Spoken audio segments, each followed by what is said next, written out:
नमस्कार, मैं हूं नीलू।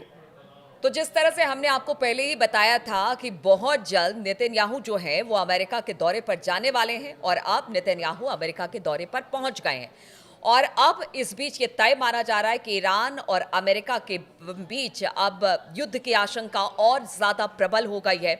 और दूसरी तरफ एक और खबर सामने आ रही है जो कि अमेरिका के लिए अच्छी नहीं है। ईरान ने कुछ ऐसी चीजें की हैं जिसकी वजह से जो अमेरिकी एयरफोर्स है वो इस वक्त संकट में आ गई है। क्या है वो जो ईरान ने किया अमेरिका को लेकर, उस पर बातचीत करने के लिए मयंक मेरे साथ इस वक्त जुड़ गए हैं। मयंक, सबसे पहले तो ये बताइए कि अब नेतन्याहू अमेरिका में है और कहा जा रहा है कि अब जो युद्ध की जो संभावना है वो बेहद प्रबल हो गई है। ऐसे में अब किस तरह से पूरी प्लानिंग इन दोनों देशों के बीच में होगी? और दूसरी बात जो मैंने कही अभी कि ईरान ने कुछ ऐसा किया जिससे कि अमेरिका एयरफोर्स के माथे पर चिंता की लकीरें खिंच गई। देखिए, पहले दिन से हम कह रहे हैं कि ईरान और अमेरिका के बीच युद्ध तय है। बात नंबर एक। बात नंबर दो, जिसका आपने जिक्र किया कि देखिए हुआ क्या कि 4 अप्रैल जो अभी गई है, 4 अप्रैल को अमेरिका का एक C-17 फाइटर प्लेन है ना, C-17 जो एयरफोर्स अमेरिकन एयरफोर्स का प्लेन है, उसने होर्मुज से जो है वो उड़ान भरता है। ठीक है। और वो ईरान की तरफ आगे बढ़ने लगता है प्लेन। देखिए, ये अमेरिका की एक टैक्टिक्स भी हो सकती है, प्रेशर करने के लिए ईरान के ऊपर कि देखिए हम आपके आसपास ही हैं और आप पे हमला कर देंगे।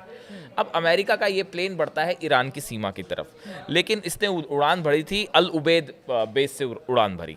यहाँ तक तो सब ठीक था, लेकिन जब ये फारस की खाड़ी के पास पहुंचा और जब ईरान की सीमा के बिल्कुल करीब पहुंचा, वहां पे अचानक इस अमेरिका के C-17 प्लेन के जीपीएस सिस्टम जाम हो गया। प्लेन का जीपीएस सिस्टम जैम होने का मतलब ये है कि प्लेन भटक गया। अब उसके बाद अब पता नहीं कहाँ जाएगा वो प्लेन। सही बात। अब जो है इस प्लेन के पास कोई चारा नहीं था वापस अल उबैद एयर बेस जहाँ से उड़ान भरी थी वहाँ पे वापस जाने के अलावा।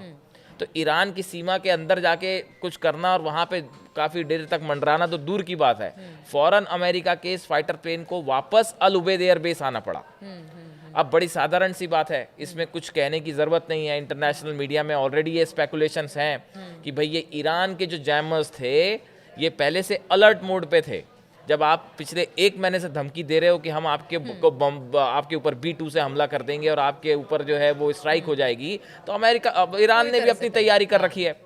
तो ऐसा बताया जा रहा है कि बड़े पैमाने पर ईरान ने अपनी सीमा के आसपास जैमर्स लगा दिए हैं। अमेरिका का कोई भी फाइटर प्लेन, इजराइल का कोई भी फाइटर प्लेन अगर एंटर करता है तो उसका जीपीएस सिस्टम फेल होना तय है।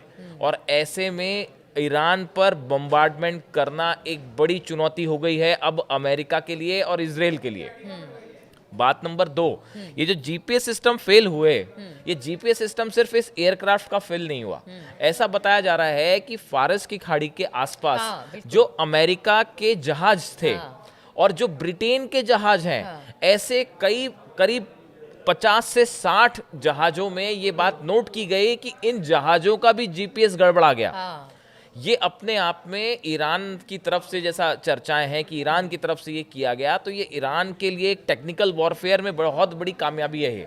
देखिए आपने क्या किया, एयरप्लेन का आपने जीपीएस जाम कर दिया। जो वॉरशिप्स खड़े हुए हैं जिसको लेके लगातार धमकियां मिल रही हैं कि हम इससे अटैक कर देंगे, इससे अटैक कर देंगे, आपने उनके जीपीएस सिस्टम जाम कर दिए। और ये सिर्फ अमेरिका के नहीं हुए, बल्कि जो ब्रिटेन के जहाज खड़े हुए हैं आसपास, उनकी तरफ से भी कंप्लेंट्स आई कि हमारा जीपीएस जाम है। दिखाने की कोशिश है कि देखिए आप कितनी भी तैयारी कर ले, हमने भी अपनी देखिए तैयारी हाँ, बिल्कुल खामेनी जो है वो इस तैयारी में पहले से जुटे हैं। हमने पहले ही कहा था कि रमज़ान का जो वक्त था वो रमज़ान के दिनों में ईरान ने अपनी पूरी ताकत झोंक दी अपना डिफेंस सिस्टम मजबूत करने के लिए, चाहे डिफेंस मिसाइल्स हों, चाहे जो है उनके वॉरशिप्स हो, चाहे एयरफोर्स हो। हज़ारों सैनिक अलर्ट मोड पे हैं कि अगर आप बार बार वही बात है कि अगर आप हमला करेंगे तो साहब हम छोड़ेंगे नहीं आपको। और ये जो जीपीएस सिस्टम फेल होना जहाज़ों का, अमेरिका के वॉरशिप्स का, ये अपने आप में एक बड़ी चुनौती है। इससे आने वाले दिनों में ईरान पे किसी भी तरह का हमला होता है और अगर बड़े पैमाने पे ईरान इस तरह का कुछ कर देता है तो हमला करना बहुत मुश्किल हो जाएगा। दूसरी एक बात और जो निकल के सामने आ रही है कि अमेरिका की तरफ से जो थर्ड एयर डिफेंस सिस्टम है, एक पहली यूनिट तो पहले जा चुकी थी जब ईरान ने अपनी मिसाइल्स दाग दी थी इसराइल पे, उसके बाद अब एक दूसरी यूनिट बड़े मात्रा में सप्लाई की गई है इसराइल को। और ये जो यूएस थर्ड सिस्टम है, इसकी जो बैटरीज हैं वो एक कार्गो शिप से कल इसराइल पहुंची है। तो अब ये एक प्रकार से ये इस बात का इंडिकेशन है जो हम बार बार कह रहे हैं कि ये युद्ध जो है वो अब तय है, आज नहीं होगा तो कल होगा, तो लेकिन अब ये जब युद्ध तय है। नेतन्याहू अमेरिका में हैं तो ठीक है, अभी तो हथियार एक दूसरे को दे रहे हैं, लेकिन पूरी रणनीति किस तरह की होगी? क्या ये मान के चलिए इसी रणनीति के तहत ही ये दोनों वहां पर देखिए, मिले? जो मतलब कुछ एक्सपर्ट्स भी ये कह रहे हैं और सोशल मीडिया में इस तरह की चर्चाएं हैं कि हमला करना है कि नहीं करना है, इसकी रणनीति बनाने के लिए अमेरिका और इजराइल को 10 बार सोचना पड़ेगा। खामेनी ने जो कुछ किया पिछले, ईरान ने जो अपनी ताकत दिखाई है पिछले 1 महीने के अंदर, और रूस जिस तरह से साथ खड़ा हुआ है और जिस तरह से उन्होंने अपनी पूरी मिसाइल्स एक्टिव मोड में कर दी हैं, इससे ये तो तय है कि यहाँ पे कुछ मतलब ऐसा नहीं होगा कि आपने एक मिसाइल मार दी ईरान के ऊपर और ईरान शांत बैठ जाएगा या मामला खत्म हो जाएगा, ऐसा नहीं होगा। शुरू की तो फिर आपके परिणाम एक बार हाँ, तो आप फिर हर चीज के लिए तैयार रहिए। आपने ईरान पे अगर किसी भी तरह का हमला किया तो फिर ये एक मिडिल ईस्ट में बड़ा वॉर है और जो लंबा चलेगा, और ईरान अपनी तरफ से पूरी तरह से इसके लिए तैयार है। अब ये जो थर्ड मिसाइल सिस्टम गए हैं, इस तरह के तो सिस्टम देखो, आयरन डोम अमेरिका इजराइल के पास पहले से था, लेकिन क्या वो रोक पाया ईरान की 180 जो बैलिस्टिक मिसाइल्स जब गिरी?